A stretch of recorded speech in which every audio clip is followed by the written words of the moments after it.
अस्सलाम वालेकुम। आज इस वीडियो लेक्चर में हम फ्रॉडियर ट्रांसफॉर्म के बारे में पढ़ रहे हैं। ये जो फ्रॉडियर ट्रांसफॉर्म है ये अप्लाई कहाँ होती है, सबसे पहले इसको देख लेते हैं।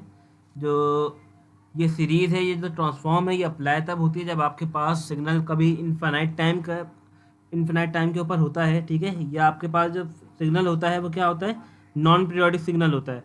तो तब वहाँ पर हम फॉरियर ट्रांसफॉर्म इस्तेमाल करते हैं, ठीक है।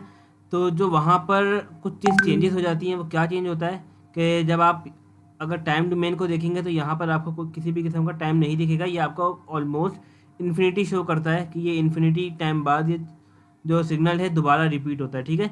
जो पीरियोडिक सिग्नल होते हैं वो किसी भी फंडामेंटल फ्रिक्वेंसी के बाद या किसी फंडामेंटल वेव के बाद वो अपने आप को रिपीट कर रहे होते हैं। बट जो नॉन पीरियोडिक सिग्नल होते हैं या ए पीरियोडिक सिग्नल होते हैं वो अपने आप को इन्फिनाइट टाइम बाद रिपीट कर रहे होते हैं, ठीक है।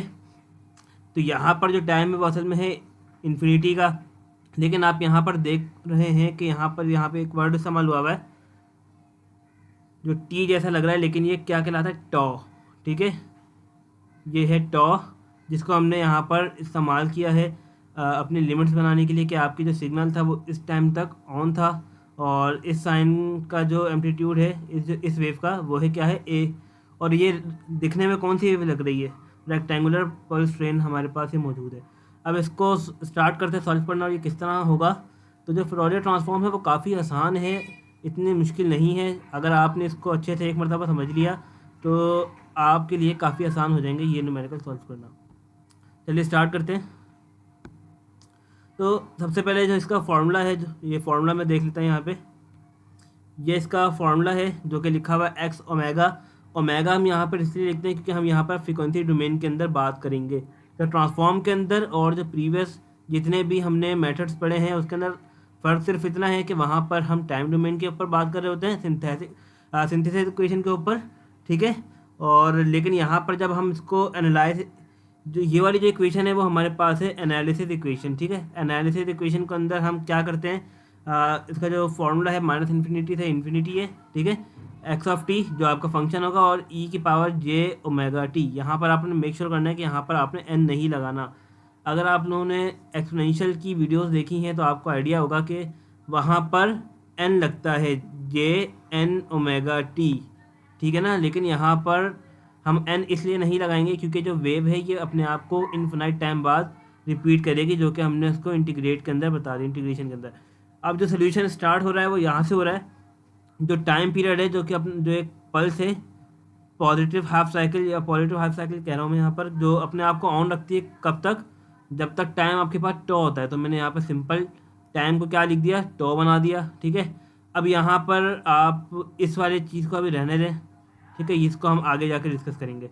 अगर मैं इसको फंक्शन बोलूँ कि फंक्शन आप क्या बनाएंगे इसका, तो फंक्शन सिंपल से ये बनेगा एक्स ऑफ टी, ठीक है। X of T is equals to A, क्योंकि ए तक एम्पलीट्यूड जाएगा और इसकी लिमिट क्या बनेगी, 0 से टॉ तक। अब यहाँ से भी एक आगे की तरफ जा रहा है, आपको ये भी शो करवाना है जो कि मैंने नहीं करवाया है। वो अगर मैं लिखूँगा तो क्या लिखूँगा, इसी के आगे वो एम्पलीट्यूड होगा 0 और लिमिट क्या होगी, टॉ से बनेगा इन्फिनिटी, ठीक है ना। तो ये ऑटोमेटिकली 0 हो जाएगा। तो इसको मैंने शो नहीं किया है अपनी कैलकुलेशन के अंदर, ठीक है। तो आपने यहाँ पर क्या कर लेना है, इसको आगे इस तरीके से करके टॉ से लेकर इन्फिनिटी तक और ये 0, ठीक है, ई minus j omega T D T. तो नेक्स्ट बारी में ये जो टर्म है वो क्या हो जाएगी, वो टर्म हो जाएगी 0। तो आपके पास सिंपल क्या बचेगा, ये वाली वैल्यू बचेगा, ठीक है। तो अब आपने यहाँ पर देखा आपके पास एक्स ऑफ टी क्या है, ए, जो कि आपके पास फंक्शन है, और लिमिट आपने पुट कर दी 0 से टी नॉट। ये आपके पास जनरल इक्वेशन है जो कि आपको यूज़ कर दी, ठीक है। लिमिट चेंज होगी जब तक आपकी वेव ऑन होगी, आपने वो वाली वेव का जो लिमिट होगी वो यूज़ करनी है, ठीक है। और आगे जो था exponential minus j omega T D T. अब आगे क्या किया है मैंने, अब आगे सिंपल इसको ए कांस्टेंट था तो बाहर निकाल लिया एंड देन मैंने इसको इंटीग्रेट करवाना है। तो जब इसको इंटीग्रेट करूँगा तो एक्सपोनेंशियल तो जो टर्म है एज इट इज़ रहेगा, लेकिन जो इसका डेरिवेटिव है विद रिस्पेक्ट टू टी वो कहाँ आ जाएगा, डिनोमिनेटर में आ जाएगा। तो डिनोमिनेटर में कैसे आया, जे माइनस जे ओमेगा टी था। जब इसका डेरिवेटिव लूँगा तो विद रिस्पेक्ट टू टी तो मेरे पास बनेगा माइनस जे ओमेगा, जो कि मैंने डिनोमिनेटर में लिख दिया। अब इसके बाद आपको क्या करना है, अब आपको करना ये है कि अब जो टी की जो आपको लिमिट थी टॉ से लेकर ज़ीरो तक, ज़ीरो से टॉ तक, अब आपको वन बाय वन उसको प्लेस करना है। जैसे ही आपने रखा तो यहाँ पर क्या बन जाएगा ए, और जो टी है इसकी जगह आपने टॉ लिखा, ठीक है, और ये माइनस जे ओमेगा तो एज इट इज चल रहा था, और जब आप टी की जगह ज़ीरो रखेंगे तो पूरी की पूरी टर्म क्या हो जाएगी, ज़ीरो, और ई की पावर ज़ीरो किसके बराबर होता है, वन के बराबर होता है, ठीक है। तो मैंने क्या किया है, नेक्स्ट टाइम जो माइनस था इसको मैंने ऊपर भेज दिया, ये प्लस बन गया है मेरे पास, ठीक है। ये जो वैल्यू है मेरे पास क्या बन गई है, पॉजिटिव की बन गई है, और क्योंकि ये माइनस को मैंने ऊपर भेज दिया तो ये माइनस था, माइनस माइनस प्लस, तो प्लस वन, और ये वैल्यू प्लस की थी, प्लस माइनस माइनस, तो ये वैल्यू माइनस की बन गई है, ठीक है। इस तरीके से माइनस जे ओमेगा तो आ गया। अब आपको नेक्स्ट टाइम क्या करना है, अब जो ये वाला पार्ट है अब आपको इसको अच्छे से समझना है, और ये किस तरीके से होगा अब ये देखें आप। आपको याद रखना है कि जब भी आप ट्रांसफॉर्म के बारे में पढ़ रहे हों, या अगर आपको इसका न्यूमेरिकल सॉल्व करना हो, तो आपको बस उसको याद रखना है कि अपने अपने फंक्शन के अंदर स्ट्रिंग फंक्शन बनाना ही बनाना है। अगर बन जाएगा तो और भी अच्छी बात है, अगर और सिंप्लीफाई हो जाता है तो इससे अच्छी और बात कोई है नहीं, ठीक है। तो अब स्ट्रिंग फंक्शन होता क्या है ये भी हम देखते हैं आगे। तो अब हमने यहाँ पर ये किया है, अगर आप यहाँ पर थोड़ा सा गौर करें, यहाँ पर मेरे पास क्या है, वन, ठीक है, और मैं अगर वन को इस तरीके से लिख दूँ, e minus j omega tau by two और j omega tau by two, इसको लिखने का फ़ायदा क्या हुआ, देखें अगर मैं इसको ऐड कर दूंगा, बेस सेम है, पावर ऐड है, तो अपने आप को क्या कर लेगा, ज़ीरो कर लेगा, कैंसिल हो जाएगा, तो इन शॉर्ट मुझे क्या मिल जाएगा, वन मिल जाएगा। तो वन की जगह मैंने यहाँ पर लिख दिया जे ओमेगा टॉ बाई टू, ठीक है। इसी तरीके से मैंने माइनस और प्लस के लिए लिख लिया।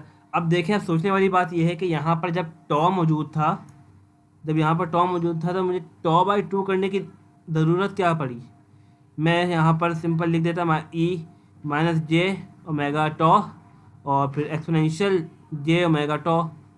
अब देखिए ज़रूरत इसलिए थी क्योंकि अब आपको जब आप इसको सॉल्व करेंगे तो आपको उसमें से कॉमन निकालना होगा, देन जो वैल्यू आपके पास आएगी वो सेपरेटेड फॉर्म के अंदर आएगी, सेपरेट होगी, ठीक है, आपके पास। तो मैंने यहाँ पर ये देखा कि यहाँ पर था जो भी आपके पास यहाँ पे वैल्यू थी मैंने उसको हाफ कर दिया, उससे क्या हुआ कि यहाँ पर और ये वाली दो टर्म मेरे पास क्या हो गई हैं, सेम हो गई हैं। सेम बनाने के लिए अगर मैं इसको बेस सेम और पावर ऐड करूँगा, e j minus j omega tau by two, ठीक है, और डॉट मल्टीप्लाई हो रहा है तो exponential minus j omega tau, अगर मैं इनको ऐड कर दूंगा तो ऑटोमेटिकली मेरे पास क्या बन जाएगा, ये वाला फंक्शन मेरे पास ऑटोमेटिकली आ जाएगा, क्योंकि अच्छा यहाँ पे मैंने अपॉन टू नहीं लगाया है, ठीक है, टॉ बाई टू है तो ये पावर के अंदर है, डिवाइड के अंदर नहीं है। तो जिस तरह ये लिखे हुए छोटे छोटे से आपको इसी ही तरह से लिखना है इसको। तो अब क्या था, अब मैंने इसको ब्रेक कर लिया। अब आप यहाँ से देखें कि आपके पास क्या चीज़ कॉमन आ रही है, आपके पास ये वाला टर्म और एक ये वाली टर्म कॉमन आ रही है। अब जब कॉमन आएगी तो मैं यहाँ से कॉमन निकालूंगा, कैसे निकाला है, तो इसको ज़रा सेट कर लेते हैं।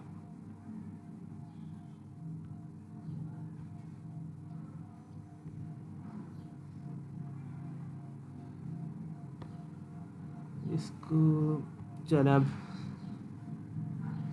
आगे देखें ज़रा। अब यहाँ पर क्या लिखा है, अब मैंने यहाँ से कॉमन निकाल लिया, ई माइनस जे ओमेगा टी, ठीक है, इसको अब कॉमन निकाल लिया। अब मुझे क्या करना है, अब इस फंक्शन को आप लोग अच्छे से जानते ही हैं, अगर मैं यहाँ पर टू से मल्टीप्लाई करवा दूंगा तो ये क्या बन जाएगा, साइन बन जाएगा। तो जिस तरीके से भी मैंने आपको थोड़ी देर पहले बताया था कि सिंक फंक्शन हमें ज़रूर बनाना है, तो सिंक फंक्शन को बनाने से पहले आपको क्या बनाना होगा, आपको बनाना होगा साइन का एक फंक्शन। जब भी आपको ट्रांसफॉर्म की बात की जाए तो आपने सबसे पहले वहाँ पर साइन का फंक्शन बनाना है, कॉस के फंक्शन को ख़त्म करना है, नेगलेक्ट करना है, ठीक है। तो अब जब आप इसको करेंगे सॉल्व आगे, तो यहाँ पर आप देखें, अगर मैं यहाँ पर टू से मल्टीप्लाई और डिवाइड करवा दूंगा तो यहाँ पर टू जे बन जाएगा और ओमेगा मैं बाहर ले लेता हूँ।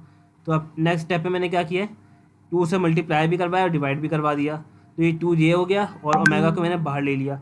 तो जो ये वाली टर्म है वो क्या बन गई है, ये टर्म बन गई है साइन, जो कि अब नेक्स्ट स्टेप में आपको देख लेंगे। तो ये कैंसिल किया हुआ है मैंने, तो जो ये वाली जो वैल्यू आई है, ठीक है, ये स्टेप मैंने डायरेक्ट किया हुआ है, तो इसको समझने के लिए थोड़ा सा देखते हैं।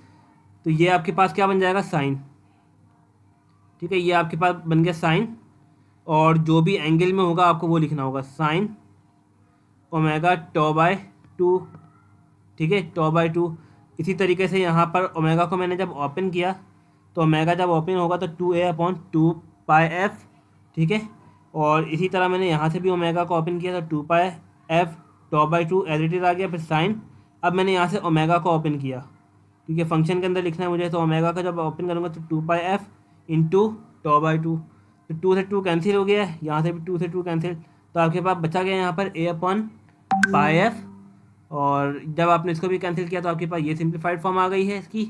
और साइन के फंक्शन में क्या आ गया है, इसको भी थोड़ा सा कर लेते हैं, तो ये बन गया साइन पाई एफ टॉ। अब आपके पास ये बन गया। अब सिंक फंक्शन किस तरीके से बनता है अब उसको समझ लेते हैं। तो सिंक फंक्शन के लिए जो समझने के लिए ज़रूरी है वो ये है कि जब भी आपके पास साइन इस तरीके से हो कि वो पाई एक्स, ठीक है, इस तरीके से हो, डिवाइड में कौन सी कुछ वैल्यू आ रही हो,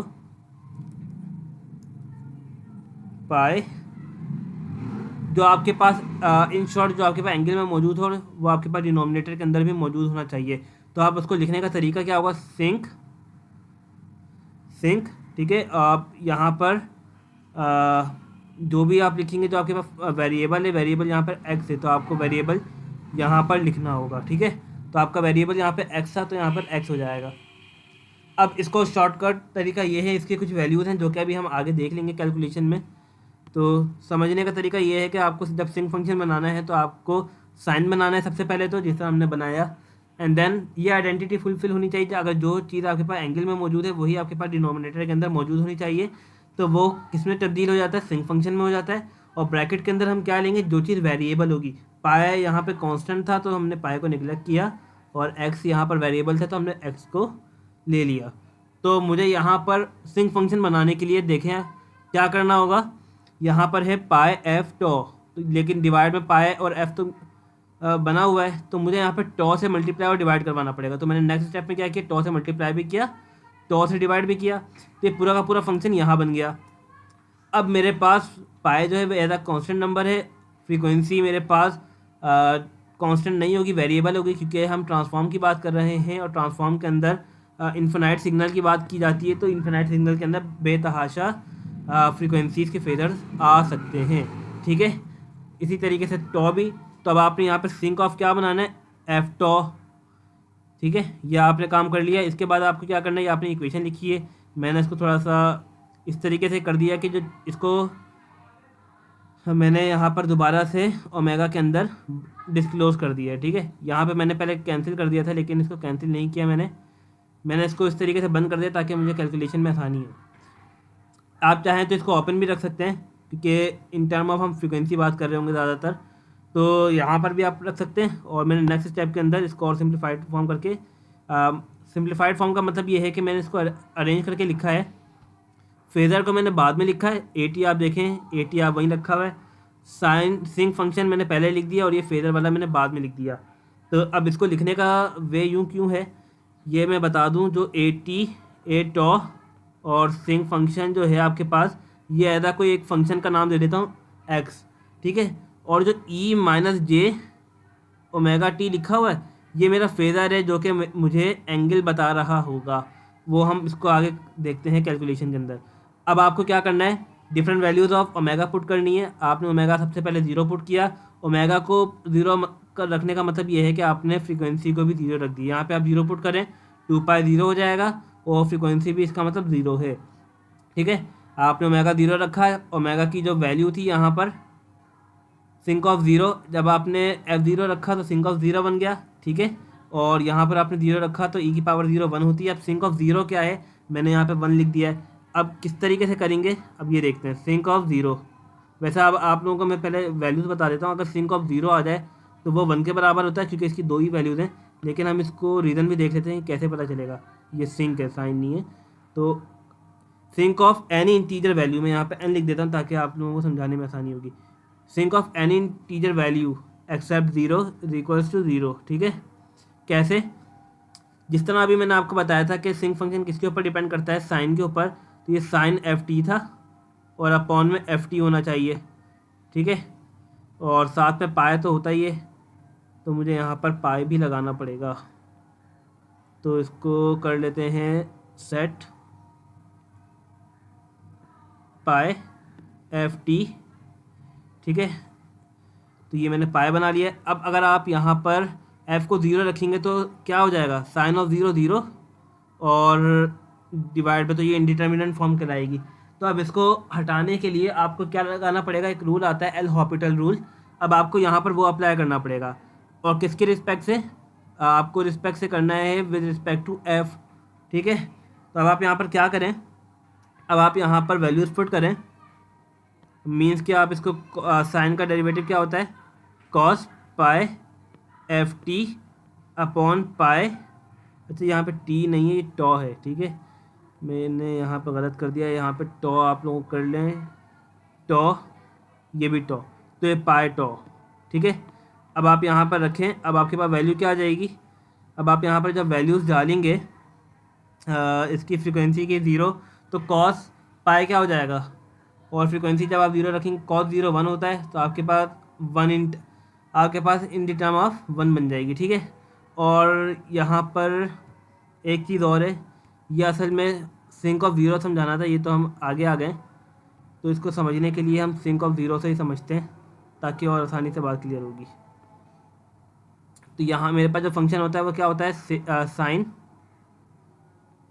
एन एक्स, या सॉरी एन पाए, या पाए एक्स में कह देता हूँ, ठीक है, अपॉन में पाए एक्स होता है। अब मुझे क्या करना है, अब अगर मैं जब डिफरेंट वैल्यूज ऑफ एक्स की वैल्यू जब मैं 0 पुट करूँगा तो ऑटोमेटिकली 0 0 हो जाएगा। अब आपको क्या करना है, इसको इंटीग्रेट करना है, ये डेरिवेटिव लेना है किसके रिस्पेक्ट से, 0 के एक्स के रिस्पेक्ट से। तो ये क्या बन जाएगा, कॉस, जिस तरह अभी हमने देखा था कॉस पाई एक्स बन गया ये। और अब आपको क्या करना है, अब आपको यहाँ पर सिंपल पाई बन जाएगा। तो इस तरीके से आपको ये सॉल्व करना है, ठीक है। तो ये वैल्यूज़ आपके पास निकल के आ जाएंगी। जो दो वैल्यूज़ आपको बताइए ख़ास तौर पर इनको याद रखें, आप डायरेक्ट इनको ही प्लेस करेंगे क्योंकि कैलकुलेशन तो हमने करके दिखानी नहीं है।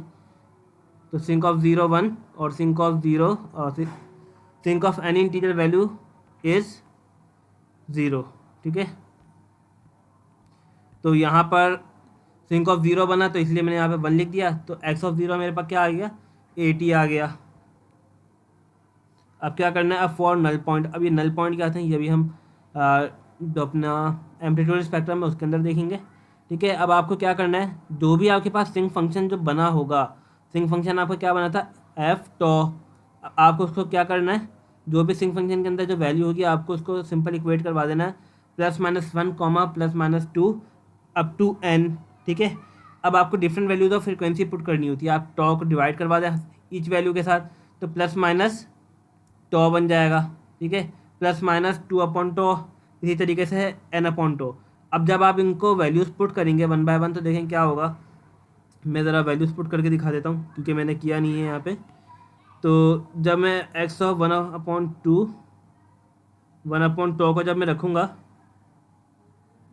तो क्या बन जाएगा, ए टॉ और ई की पावर समथिंग कुछ आएगी, ठीक है, -j ओमेगा टॉ और सिंक ऑफ,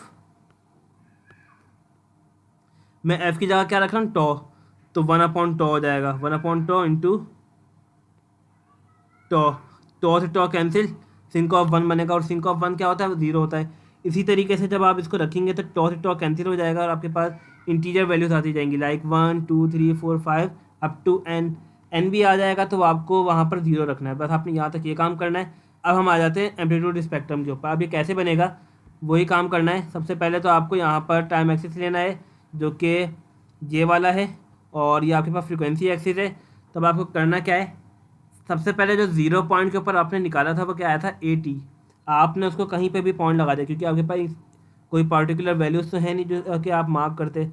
अब आपको करना क्या है, सिंपल आपने एक यहाँ पे मार्क कर दिया।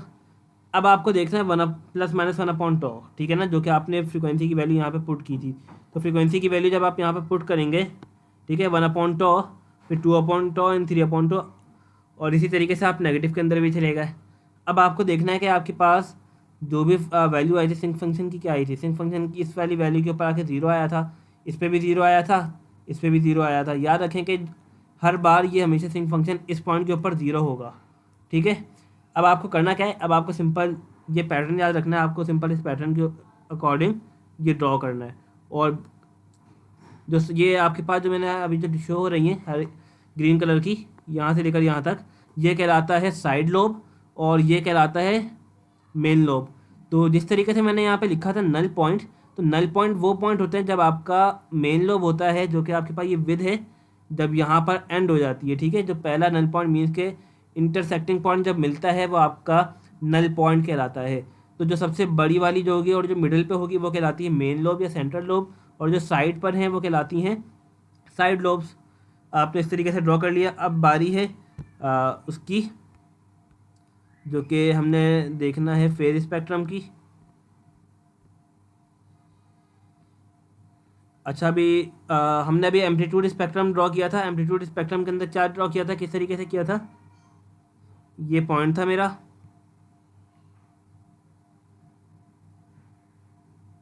मैंने कुछ इस तरीके से ड्रॉ किया था। अब एम्पलीट्यूड का मतलब होता है कि आपकी जो वैल्यूज़ हैं वो प्लस माइनस कुछ भी हो सकती हैं, ठीक है, नेगेटिव एक्सिस के ऊपर भी हो सकती हैं। अब लेकिन जो मैग्नीट्यूड स्पेक्ट्रम होता है वो जो आपके फंक्शन होता है वो हमेशा पॉजिटिव होता है, मैग्नीट्यूड कभी भी ज़ीरो नहीं होता। जब भी मैग्नीट्यूड ज़ीरो आता है तो हम वहाँ पर मोड ले लेते हैं, अगर नेगेटिव आता है तो, ठीक है। तो मैग्नीट्यूड जहाँ पे भी आएगा तो हम उसको पॉजिटिव के ऊपर ड्रॉ करेंगे। अब आपको एक चीज़ नोट करनी, ये वाला हिस्सा कहाँ बना था, नीचे की तरफ। जब भी मैग्नीट्यूड स्पेक्ट्रम का बोलेंगे बनाने के लिए आपको वही पार्ट ऊपर की तरफ फ्लिप कर देना है, बाकी सारी की सारी चीज़ें वही है। ये पार्ट नेगेटिव में था, ये ऊपर चला गया, ये पार्ट नेगेटिव में था, ये ऊपर चला गया, ठीक है। तो इस तरीके से आपका मैग्नीट्यूड स्पेक्ट्रम ड्रॉ होगा। अब बात कर लेते हैं फेज स्पेक्ट्रम की। तो फेज स्पेक्ट्रम के लिए अभी आप ये फॉर्मूला याद रखें, theta is equal to tangent inverse imaginary part upon real part. ये आपके पास एक फॉर्मूला होता है। अब आपके पास एक इक्वेशन जो आई थी A tau sinc F of T exponential minus j omega tau by T, ठीक है। अब जो आपके पास ये फंक्शन है, आप इसको कंसीडर कर लें, आपके पास कोई वैल्यू है। मैं अगर इसको समझाने के लिए कुछ कंसीडर कर लूँ कि लेट सपोज कि मेरे पास 3 एक्सपोनेंशियल माइनस जे ओमेगा टॉ बाय 2, समझाने के लिए मैं इसको एज्यूम करवा रहा हूँ कि जो आपके पास 3 है वो आपके पास उसकी वैल्यू है, और जो आपके पास एक्सपोनेंशियल के अंदर जो वैल्यू आई है ये आपके पास एंगल को शो करेगा, ठीक है। तो इसको समझाने के लिए फॉर अंडरस्टैंडिंग मैं इसको यहाँ पर क्या लिख देता हूँ, समझाने के लिए मैं यहाँ पे ए लिख देता हूँ सिंपल, ताकि आप लोग कंफ्यूज ना हो। ई की पावर माइनस जे थीटा से आपको इसको कंपेयर करना है, ठीक है। आपको किससे इसको बनाना है, कंपेयर करना है, एक्सपोनेंशियल माइनस जे थीटा को इसके साथ आपको कंपेयर करना है। जब आपने इसको कंपेयर किया तो आपके पास एक्सपोनेंशियल को आप हटा देंगे, इसकी पावर पे आप आ जाए, minus j theta is equal to minus j omega tau by 2, ठीक है। जे से जे कैंसिल, माइनस से माइनस कैंसिल, और ओमेगा आपके पास ये आ गया सिंप्लीफाइड होके। और ओमेगा किसके बराबर होता है, 2 पाई एफ के। आपने 2 ओपन किया तो आपके पास पाई एफ टॉ आपके पास एक एंगल आ गया है।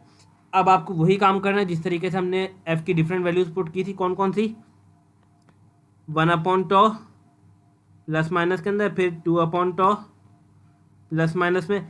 तो आपने जब इसको पुट करेंगे, अब नेक्स्ट पार्ट में देखते हैं इसको, तो जब आपने इसको डिफरेंट वैल्यूज ऑफ फ्रिक्वेंसी आपने प्लेस की है तो आप यहाँ पर देखें तो पाई एफ टी था आपके पास, ठीक है। तो पाई एफ टी, तो जब मैंने यहाँ पे एफ की जगह पुट किया टॉ, तो टॉ से टॉ कैंसिल, आपके पास आ गया प्लस माइनस पाई। फिर जब 2 पुट करूँगा तो 2 पाई आएगा, इसी तरीके से सोन एन पाई मुझे मिल जाएगा। अब बारी आती है इसकी फेज स्पेक्ट्रम की। तो फेज स्पेक्ट्रम इसका ड्रॉ करना काफ़ी आसान है, तो इसको ड्रॉ किस तरीके से करेंगे वो समझ लेते हैं। सबसे पहले तो आपको वही एक्सिस लेना है जो कि एक्स एक्सिस के ऊपर आपने ले लेना फ्रीक्वेंसी की वैल्यूज़, और ऊपर जो आपके पास आएगी जो सिंथेसिस की प्लॉटिंग की वैल्यूज़ आ जाएंगी, ठीक है, एंगल आ जाएंगे इन टर्म।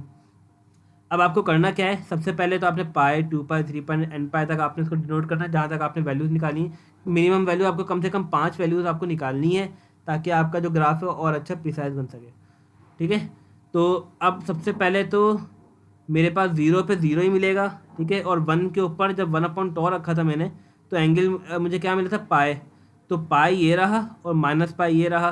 तो मैंने एक पॉइंट यहाँ लगाया, एक पॉइंट यहाँ लगाया, एक पॉइंट यहाँ लगाया। इसी तरीके से जब मैंने 2/τ रखा, 2/τ पर मुझे यहाँ पे 2π मिला, यहाँ पे भी इस तरीके से मिलता गया।